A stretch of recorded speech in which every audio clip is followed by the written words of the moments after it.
ആലത്തൂർ സ്വാതി ജംഗ്ഷനിൽ സിഗ്നൽ ലൈറ്റുകൾ പണിമുടക്കി. അപകടമുണ്ടാവുന്നതിന് മുമ്പ് ആലത്തൂർ പോലീസ് എത്തി തകരാർ പരിഹരിച്ചു.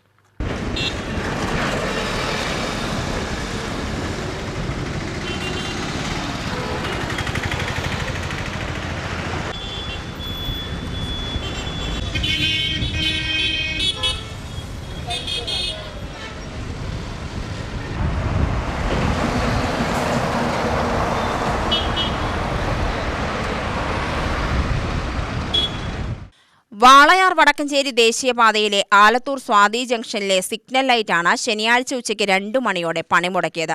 പാലക്കാട് ഭാഗത്തു നിന്നും വരുന്ന വാഹനങ്ങൾക്ക് സിഗ്നൽ നൽകുന്ന ബൾബുകളെല്ലാം തെളിയുകയും മറ്റു 3 ഭാഗത്തെ ലൈറ്റുകൾ ഓഫാകുകയും ചെയ്തു. ഇതോടെ പച്ച സിഗ്നൽ കിട്ടിയ ധാരണയിൽ പാലക്കാട് ഭാഗത്തു നിന്നും വരുന്ന വാഹനങ്ങൾ വേഗത കുറയ്ക്കാതെ സ്വാതി ജംഗ്ഷനിലൂടെ യാത്ര തുടർന്നു. മറ്റു 3 ഭാഗത്തു നിന്നും വരുന്ന വാഹനങ്ങൾ സിഗ്നൽ കിട്ടാത്തതിനാൽ യാത്ര തുടരാൻ പ്രയാസപ്പെട്ടു. വിവരമറിഞ്ഞ് ആലത്തൂർ പോലീസ് എത്തി ഗതാഗതം നിയന്ത്രിക്കാൻ ശ്രമിച്ചെങ്കിലും ലൈറ്റുകൾ നൽകുന്ന സിഗ്നലുകളുടെ അത്ര ഫലം ആയില്ല. അതിനാൽ രൂക്ഷമായ ഗതാഗത തടസ്സമുണ്ടായി. സിഗ്നൽ പ്രശ്നം പരിഹരിച്ചാണ് ഗതാഗതം പുനഃസ്ഥാപിച്ചത്.